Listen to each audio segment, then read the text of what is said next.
What is up, guys? In today's video, I'm going to be going over my Fortnite and Fortnite controller settings in the new Simpsons season. As always, if you guys do enjoy this video, find it helpful, informative, or interesting, remember to give it a like, subscribe if you'd like to see more, and comment down below which input method you use to play Fortnite, whether it's controller, keyboard, or touchscreen if you're a mobile player.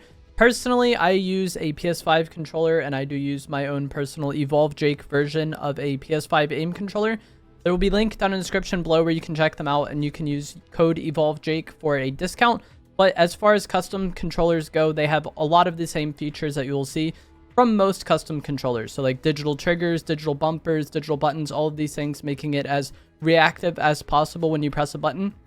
Obviously, paddles on the back of the controller are a big thing, which are going to allow you to map those to buttons on the front of the controller. That way you don't have to take your thumb off the analog stick to hit them. That way you can actively be aiming while doing things like jumping, reloading, sliding, whatever you want to map it to. And then also they do have TMR sticks now, which is a new type of analog stick similar to Hall effects, but they are meant to feel more similar to regular sticks, to my understanding. I've tried them out. I like them quite a bit, and they should last longer than like traditional sticks without getting stick drift or anything. But I haven't actually had my TMR controller for that long. But as I said, there will be a link in the description below where you can check them out, and you can use code EvolveJake for a discount. Had to cut for a second there to move around my webcam. I forgot when I make these settings videos, I need to change things. But as far as display settings go, very basic. I play full screen, 1920 by 1080, 240 FPS, and I do play on DX12. Last season, they added the DX12 performance mode, but I just stuck with DX12 because it feels fine to me. I don't use a colorblind mode, but this is something that's been getting a decent amount of discussion this season, because this season, the Deuternope colorblind setting does make it easier to see players through the storm. So if you've been having a hard time seeing enemies in the storm, Deuternope would help best with that. As far as the strength, I think a lot of people go Deuternope 10, but that does kind of make things look very different. But any amount of Deuternope will probably make it easier for you to see things in the storm. Motion blur off, and then most of these settings are just going to be everything on off or low, basically, because I want the game to run as smooth and as consistent as possible. I'm not playing Fortnite Battle Royale for some like impressive cinematic like graphic experience. I'm playing it because it is a PvP game that I enjoy, and the game running as smooth as possible brings me much more enjoyment than like the game looking good. Different people have different preferences on this, but if you want the game to run the best it can run, typically everything being on low or off is the way to go. And then also it does make things easier to see. This season isn't the biggest deal with that because like the Simpsons art style, but like typically having like shadows off and like everything on low, that way you don't have like a bunch of grass everywhere, really benefits you. Show FPS I have on. None of this stuff matters to me. Audio I have on high. 3D headphones I have off. Don't know why I've had it like this. I've just had it like this for years and it feels good to me, so that's what I've kept using. Visualize sound effects I have on. This is a really overpowered setting in Fortnite. If you don't use this, it is an automatic improvement to your awareness in game. And if you've ever watched my videos or pretty much any other streamers' videos where they have like the footsteps around their character on screen, that is the visualize sound effects setting. And as I said, it's just really overpowered. And it's been that way for quite some time. Voice chat, I don't use any of this. Toggle sprint I have on off. Auto open doors I have on. Mantle activation I have as hold jump. Hurdle activation is press jump. I didn't even know hurdling was still in the game.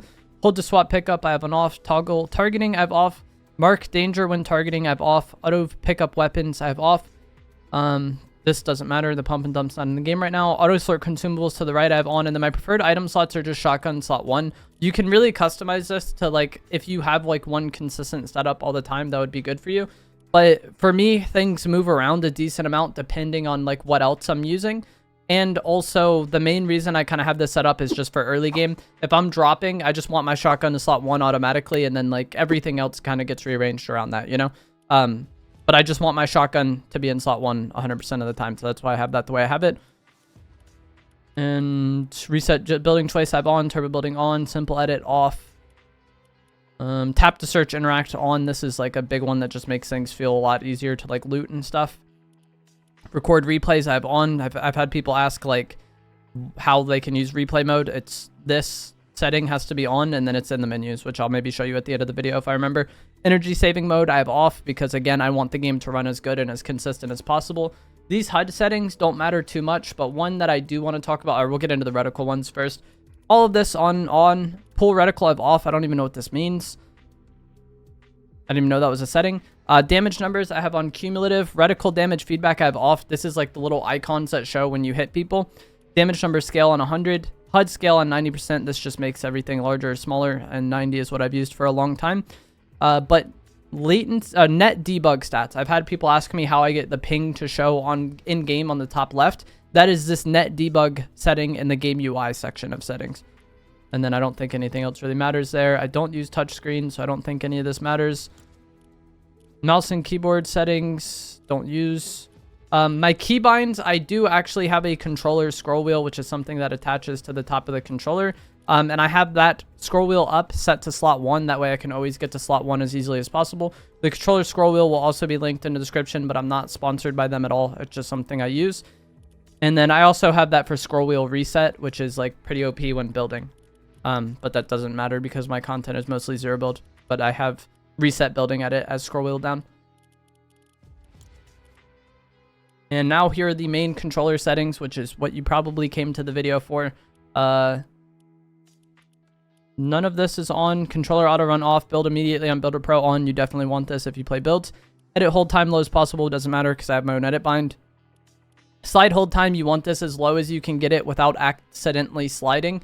And for me, that's 0.08, and that's just what I've had it on for years now, pretty much ever since this setting was introduced.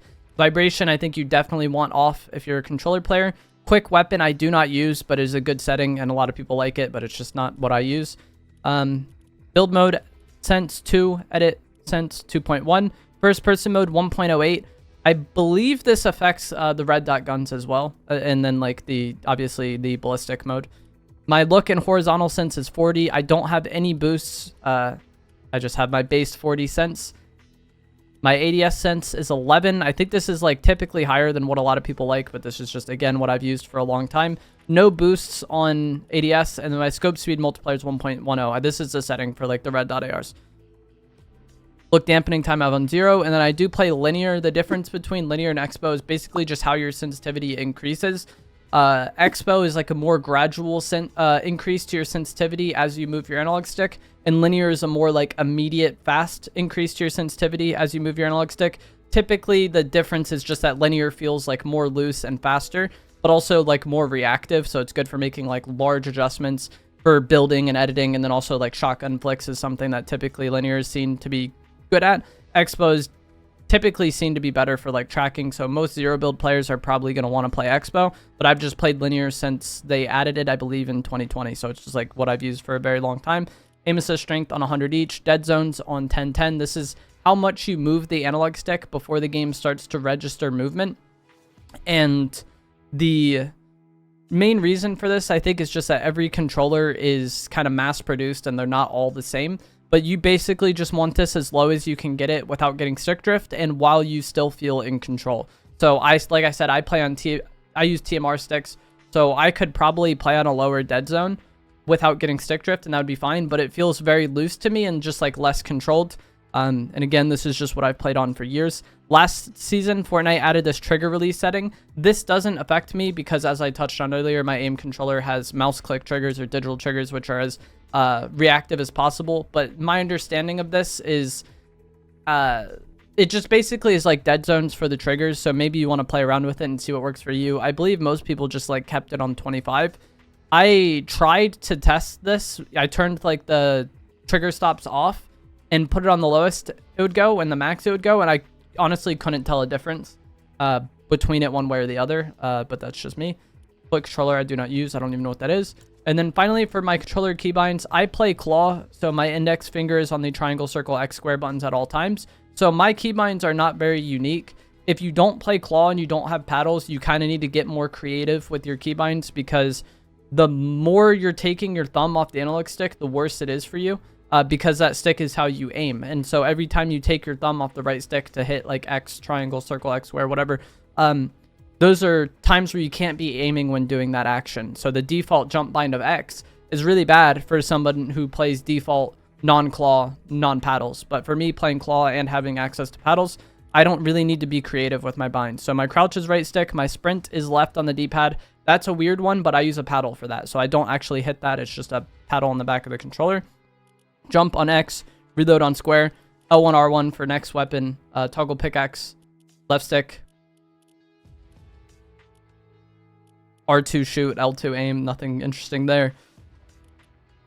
I don't know why my building binds don't show, but I use circle for switch mode. Was it because it was up here? Whatever. I use circle for switch mode. That's like take out blueprints. I use triangle edit. Basic builder pro binds right there. Okay, there's circle for switch mode. It's because this was like switch mode and edit. The way the Fortnite binds are is weird. But either way, I use circle, switch mode, triangle, edit. Which again aren't ideal binds for most people, but because I play claw, it doesn't really matter for me. And I don't think any of this really matters too much.